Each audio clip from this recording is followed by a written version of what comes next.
आइए एक भोले जी का भजन सुनाती हूँ। मेरे साथ आप भी भोले के भजन में रम जाइए। आप भी मेरे साथ गाइए। कि राउर चर्चा सगरो सुनात बाटे भोला जी।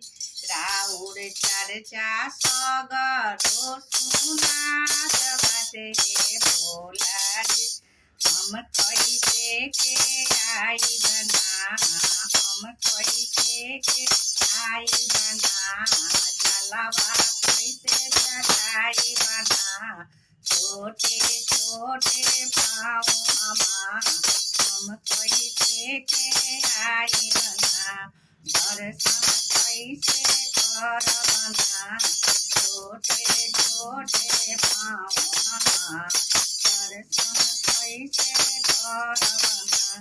ऊंची पहाड़ पर रहेला भोला, ऊंची पहाड़ पर रहेला, ऊंची पहाड़ पर रहेला भोला, ऊंची पहाड़ पर रहेला। शिशिया तोहर बटिया जो है कब आइब मोर भोला जी।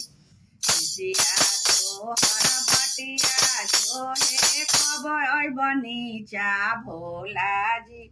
हम कैसे के चढ़बना, सीढ़िया कैसे चढ़बना, पहाड़वा कैसे चढ़बना, छोटे छोटे पाँव हमार, चरण कैसे छुअबना।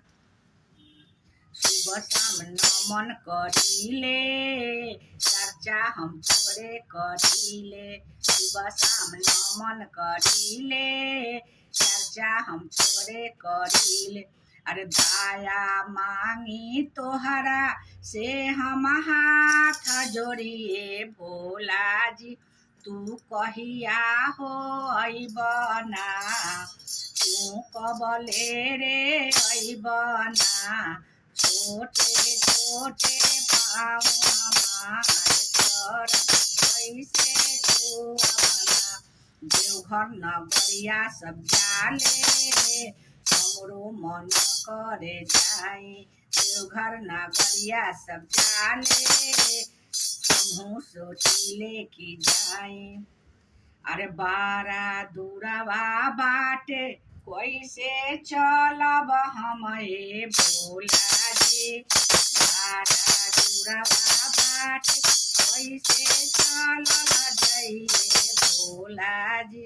तनी घरवा हो अइतना, मोरे आंगनवा अइतना, चरण छुअती हम तोहार, भोला आंगनवा अइतना।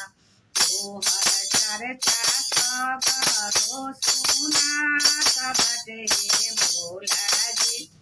तोहर चर्चा सगरो सुनात बाटे भोला जी।